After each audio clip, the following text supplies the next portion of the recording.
Hello everyone, it's Rune Factory today. Most of you will know that I'm a Rune Factory fan of many years, and I get very excited when there's a new Rune Factory game, especially one where I can do an unboxing. And that's exactly what we have here, the limited edition for Rune Factory Guardians of Azuma. This is the European edition, and they made it available only for the Switch 1, not for the Switch 2. The game is available for the Switch 2, complete on cartridge, very well handled by Marvelous, but they were not able to offer the limited edition with the Switch 2 game included, only the Switch 1 game. Well, it was an easy decision for me because I only have the original, the first Switch, or rather the OLED version, so a bit of an updated one, and I'm very happy with it. And I have no immediate plans to purchase a Switch 2. Many people have asked me about that, but I don't need a Switch 2 right now. There aren't any new RPGs that I madly want to play announced for the Switch 2, apart from one Pokemon game, which does look very nice, but that's not enough for me to purchase a new console. I will catch up with that in due course. So I will wait a bit on that front. I've still got plenty of Switch 1 games in my backlog that I need to catch up with. Plus, I have a new gaming PC and I'm having a lot of fun with that. And I have a PS5, which, truth be told, is my main game engine now. So, Guardians of Azuma, by coincidence I assume, practically shared a release date with the new Switch 2 console, which is a bit tricky to handle, of course, but they managed it. The bigger problem was getting the limited edition put together. At the time they were doing that, and remember, limited editions have a variety of items and each item has to be manufactured and sourced, usually from different parts of the globe.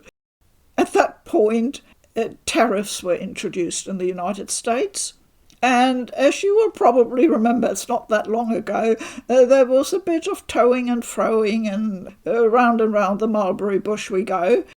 And initially, I believe Marvelous thought that might really cause them some serious issues, but fortunately all the cards fell into the right place in the end, and they were able to complete the limited edition, albeit a bit later than anticipated. Now, you guys in North America got a different box for your edition. It's called the Earth Dancer edition. It looks very nice to me too, so they're both nice boxes. I believe the contents are identical, so let me know once you've seen my unboxing and the items if that is correct.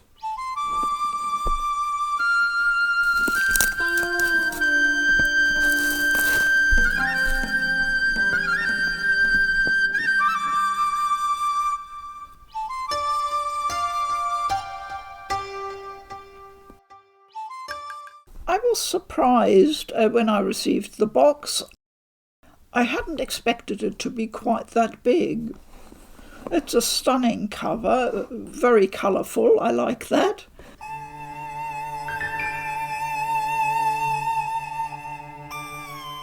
And on the back we have a description detailing all the items in the edition, and a picture of the eastern region of Azuma, it says. Discover scenic nature and seasonal locales rich in tradition. Embrace your fate. The adventure of a new world awaits. Well, that's just what I like.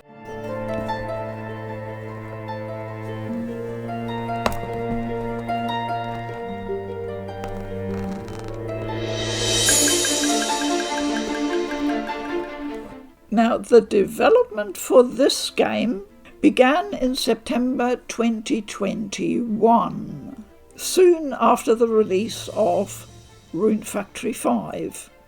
Now, those of you who played Rune Factory 5 or were looking for information will remember that there was quite a to-do over the performance on the Switch. I remember we discussed it here in detail, and I remember also posting on Twitter, and we had lots of discussions there. There were issues, and some of them quite significant. I'm sure that when the team started almost immediately on the next game, this one in 2021, that addressing the problem of performance, especially on the Switch, was foremost in their minds. And I'm really interested to see how it's all turned out. I'm not too worried, honestly, because even if the Switch 1 version has a few issues and is maybe slow loading and all that, even if I decide that, I'll wait and play it on the Switch 2, then I can do that. There is already an upgrade pack available for the Switch 2 version. I have that option. But this will give me the opportunity to try out the game now, see how I like it, and it'll be interesting to see how it runs. Now, he is cute.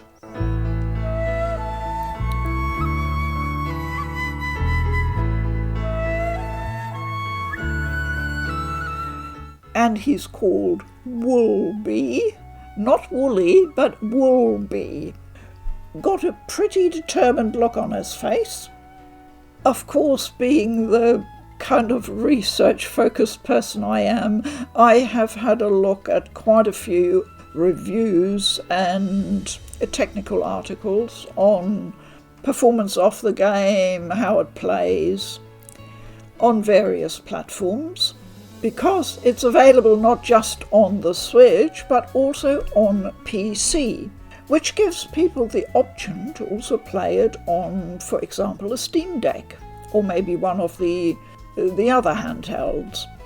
So there are a few interesting articles, and I will put the links, as usual, in the description below, in case you want to follow up on information.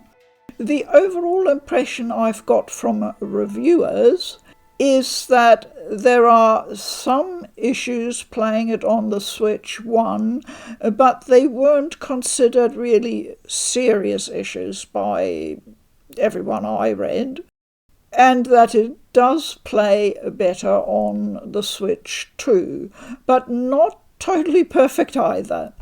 I guess that makes sense, because after the issues with Rune Factory 5, it would have been amazing if they'd cracked it completely, I suppose.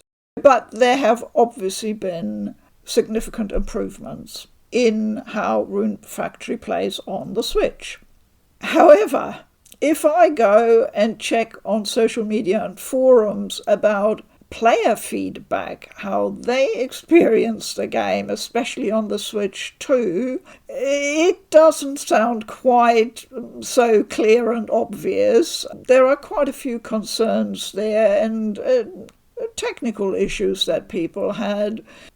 So I'm afraid no really clear-cut answer here from the evidence that I have inspected.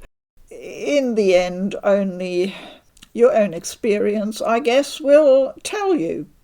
And we have to remember that what to one person looks unacceptable, either in terms of graphics or in terms of performance, be it frame rates, loading times, etc., maybe something that another person hardly notices. So there's a very big subjective factor in all this. I will, as always, tell you exactly what my experience was, and once I've finished with the unboxing, I will, of course, immediately load the game and play it for a bit, first impressions, and that should give me an idea how well it runs, although the real problems tend to only appear once you're much further into the game, when there are a lot of enemies on the field, etc. But things like loading times, pop-in texture problems, all that sort of thing should be apparent right from the start. So I'll give you my first immediate feedback on that. Overall, the game has had a very positive response and review scores as compiled on Metacritic, and I'll just pop that in as an image so you can see. I think the developer and publisher will be really pleased with that. I personally find that mixture, that hybrid of farming and social simulation combined with RPG gameplay pretty irresistible, really. So here's the art book.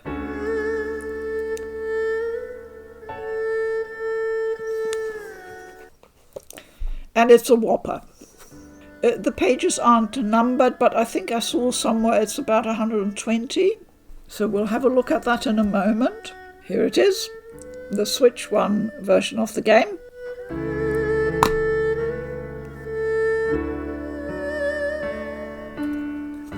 A nice background picture for the interior illustration.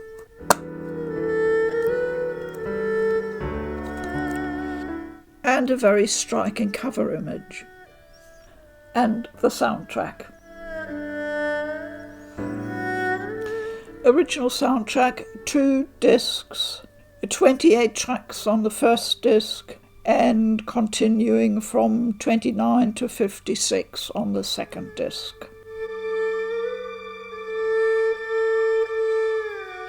Now, the really important item, what I call the special item. Every limited edition, in my opinion, should have an art book, a soundtrack, the game obviously, and at least one special item. Well, we've already got Woolby. He's definitely special, but this is really, really special. It's a fan.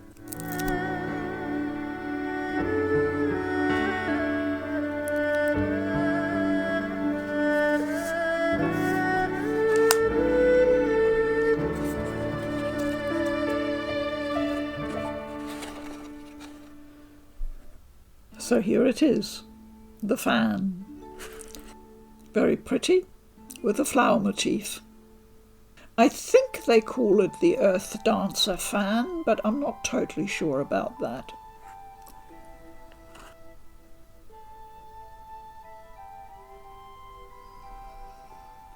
And here's the fan on its acrylic stand.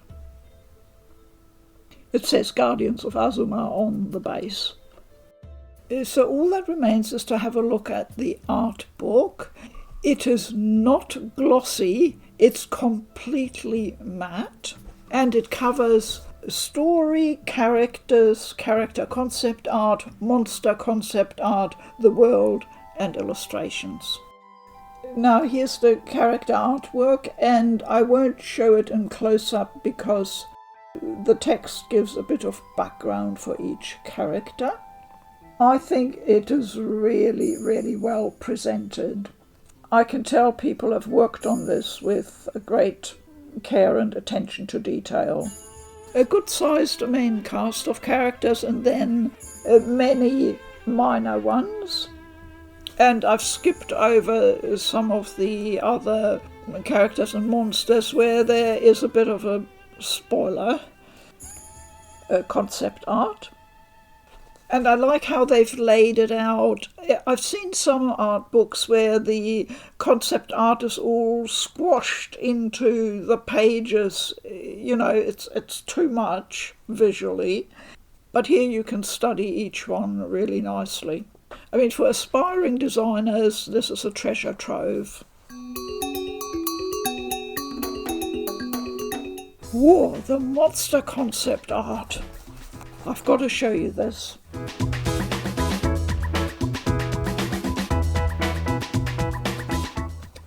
I love a well-designed monster. Oh, this is beautiful. And there's no Rune Factory without this woolly one. The world. Lots of detail. I like what they've done with this limited edition. It's got everything I would expect in a good LE. Everything is carefully thought through and has great attention to detail and finish. Really happy with this one. Good job. And that's it.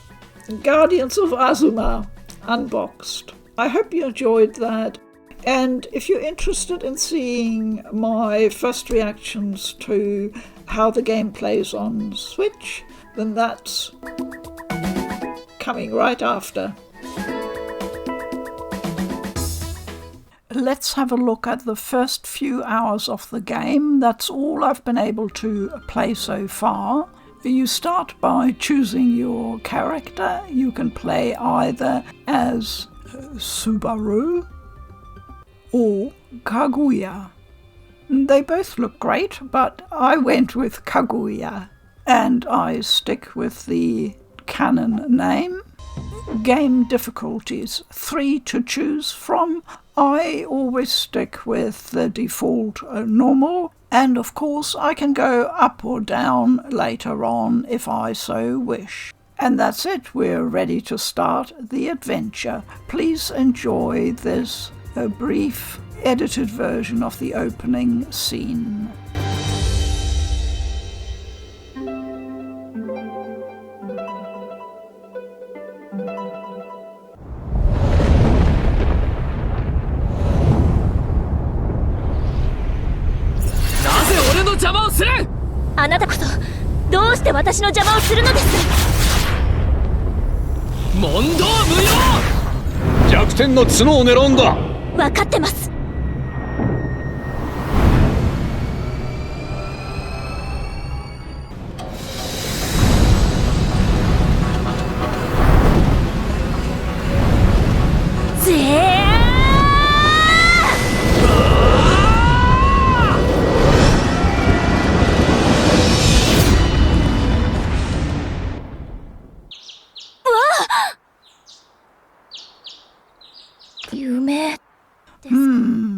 Really?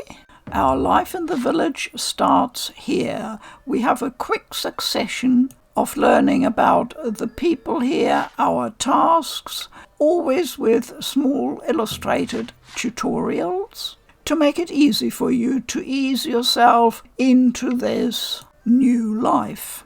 While it seems like you have a lot of screens popping up continuously, in fact they are very well paced and easy to follow in the small chunks they're presented as.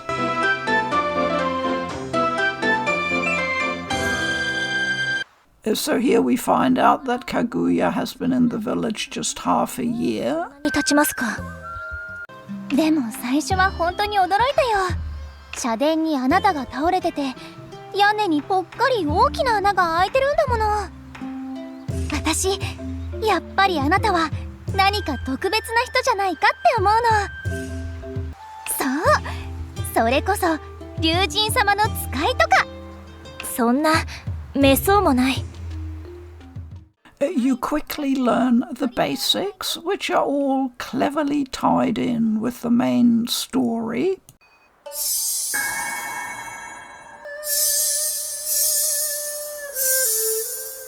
I love the soundtrack with the traditional Japanese instruments. この社に祀られし竜神もこなんとか。ちはやふり、千代に八千代に先はいたまえ。Everything in this game, however mundane, is infused with Japanese culture. with beautiful artifacts and melodious rites. You meet the people in your community, both charming and idiosyncratic.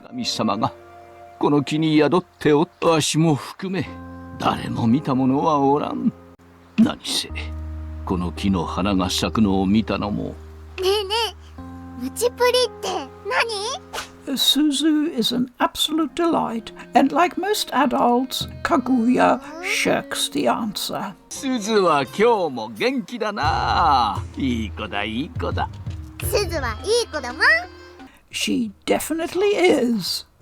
Huh? Here's another unusual villager. Hey!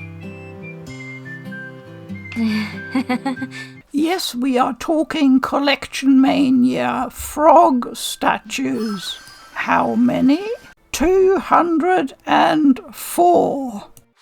Thankfully, they're all marked on the excellent map. Exciting events happen thick and fast.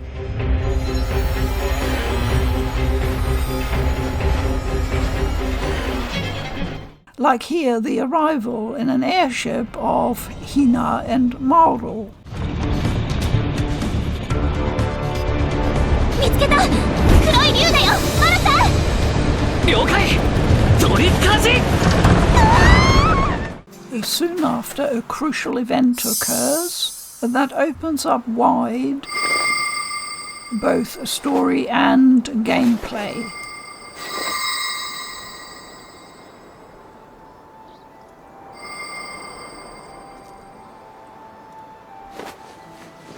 Kashikomi kashikomi申す。願わくば、この木に宿りし御御霊。ちはやふり、千代に八千代に咲きわいたまえ。This scene shows you well the strengths of the art design and graphics, but also some of the weaknesses.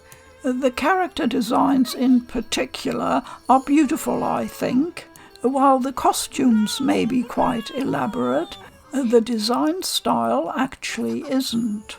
Many titles, especially Japanese ones, have done really well on the Switch 1 with this design philosophy.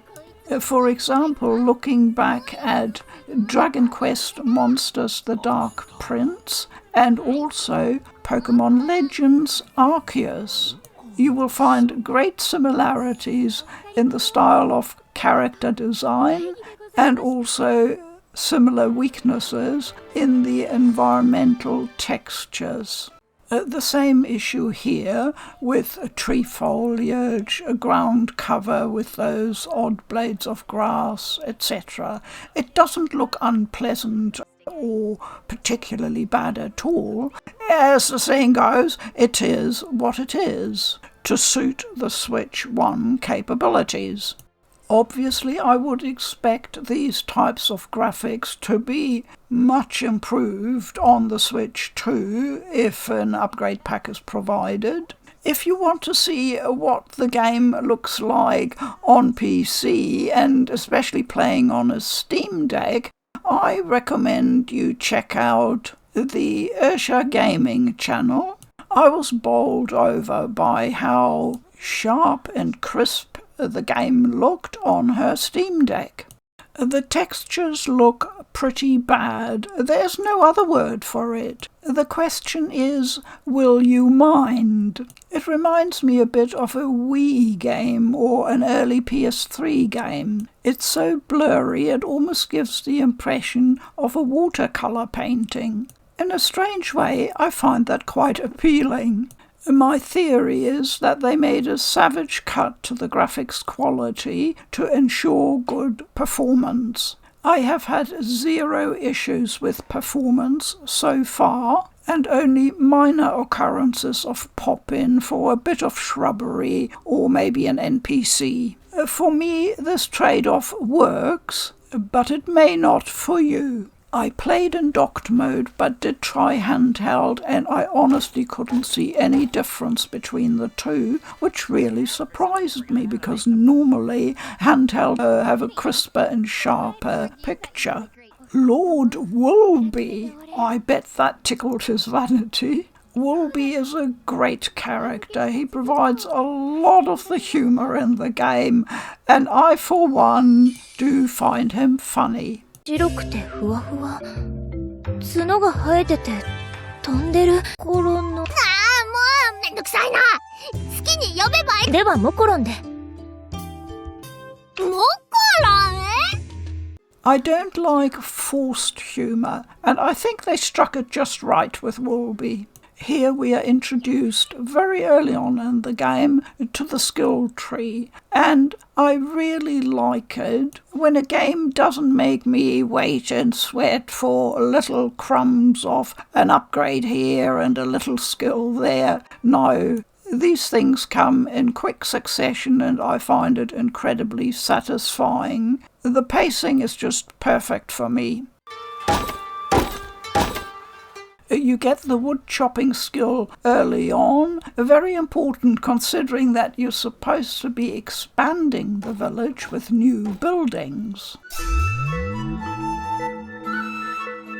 Do you even know how to make onigiri? Now that you mention it, no. You've forgotten that, of all things? Just like I thought. I've got the recipe and all the materials right here. Yippee! I love cooking. As Yuzu said, food is our favourite hobby. Like all other gameplay mechanics in Azuma, this is quick and easy to do. The game reads the context and presents the right option. And make it extra delicious. Come on, don't just wave that under my nose. And you get a hammer for mining early on. Once again, it's press button A, simple and streamlined. Repairing the dragon shrine could restore my power. And let's not forget your profiles for your social and romance relationships.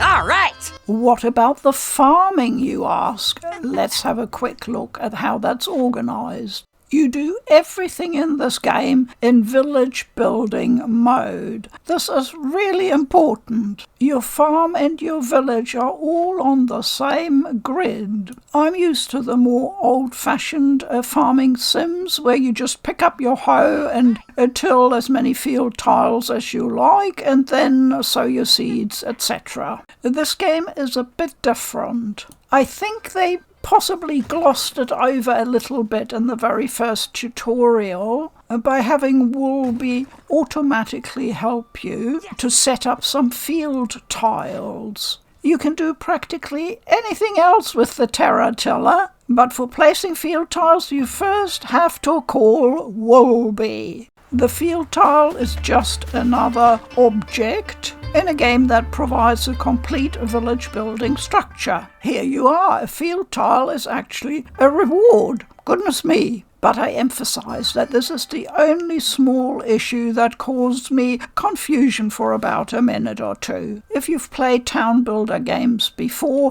this is probably not news to you, but I hardly ever play those types of games. Here you see the process. Call Woolby down on the D-pad, and he appears and gives you your field tiles. Otherwise, tending to your crops is super easy. As I said before, the game reads the context and offers you the appropriate option at every stage, whether it's seed placement or watering of crops or harvesting. You can zoom through it all with high efficiency. Not bad. All right. Just great. Here's a really cool feature. You can revive all sorts of withered or ailing plants and crops with your goddess drum. Equip your earth drum from the wheel and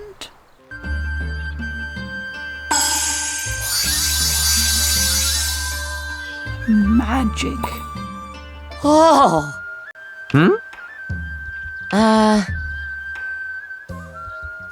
Yes! I love how every little task is a main quest. You all know the shipping box. Easy peasy. The last gameplay aspect on my list is combat. I'll also look at loading times, which are part of performance. I would call that a quick loading time between scenes, something like 1 to 2 seconds. In my 4 hours of gameplay, I've only had 2 really lengthier loading screens. One was during the opening sequence of cutscenes, and the other one lasted about 17 seconds. So personally speaking, I find that acceptable on the Switch One. Look at this beautiful map, it's great. And of course you can use it to fast travel to any point where you have unlocked a statue. Always restore withered trees wherever you find them, that's your job, and then collect the timber for village building. Ooh. Yes, I wonder too. Quick, Woolby! Scruples? I don't have any scruples over treasure boxes. I'm with Woolby here. Okay, Ronin hat. Wow! I love getting equipment. I always try it on straight away. This is it? It looks more like a skillet on the head. Nah, I'm not walking around like that. The hat doesn't give any stat bonus, it's purely cosmetic. I'm a wee bit disappointed about that because I just love equipment with stats. It's a game with toned down RPG elements, more hack and slash really. The really important mechanics in Rune Factory have always been elemental strengths and weaknesses. Here you see the dodge mechanic, and that turns out to be super important in this game. You'll see it in the upcoming boss fight. With a bit of light and shadow, a bit of shimmer on the water, they infuse the textures with a bit of life. Oh man, talk about creepy. Yeah, we found some pauldrons, and I just love how she dances around the menu so elegantly.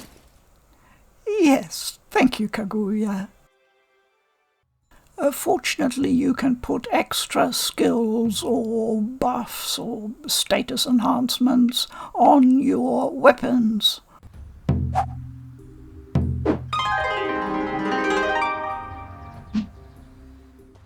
And now it's getting more serious with multiple enemies and barriers.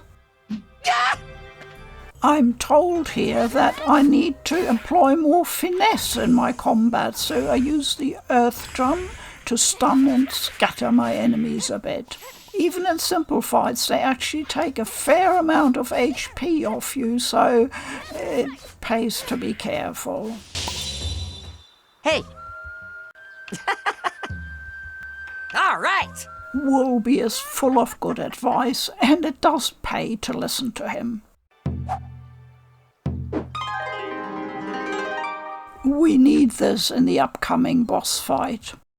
Finally, a healing spell with a drum dance. Pretty essential. Never let a mining opportunity pass you by. And I love soy sauce.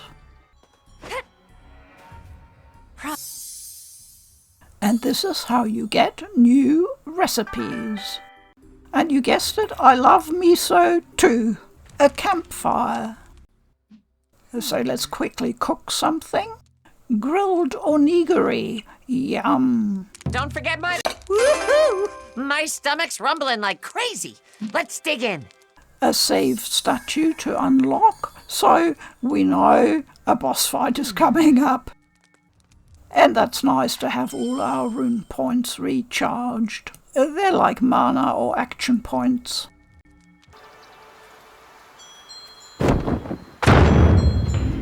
Ah! We've got company! Woolby, stay back!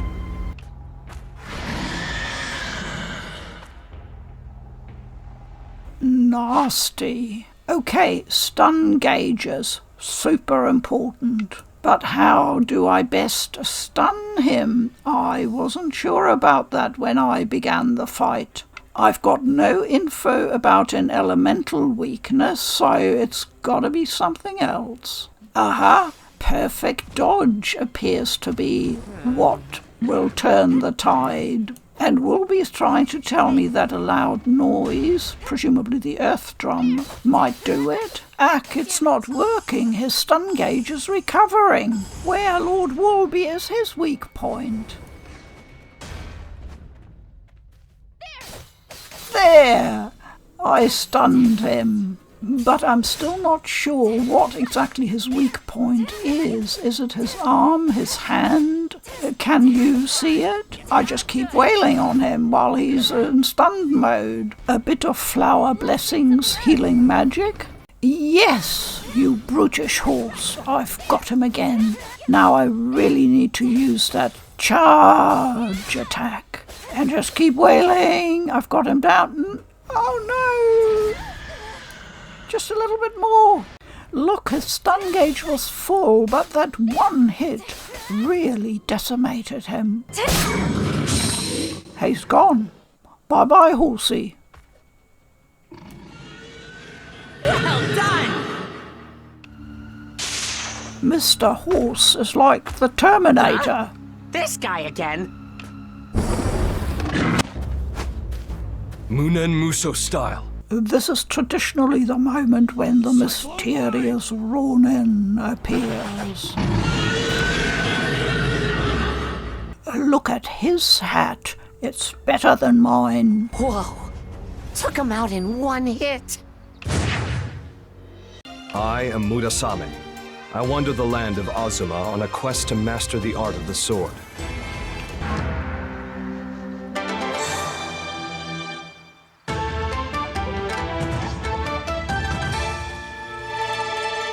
I hope he becomes an ally, but what is that mysterious figure lurking?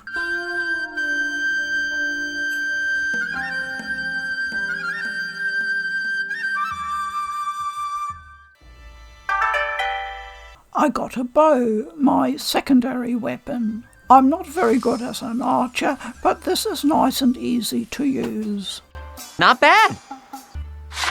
And the traditional request board, gotta have one. And the first job is building a house for the growing village. From here on, things become really busy. In the first 2 to 3 hours, you learn a lot of essentials. The story progresses in leaps and bounds. It's a lot to take in, but I never felt rushed. I felt drawn into this adventure, and I can sense it's only gonna get better. And I love how having a good night's sleep is a main quest. I hope you found this overview helpful. As always, thank you very much for watching. Please keep well. I'm Food for Dogs. Bye-bye.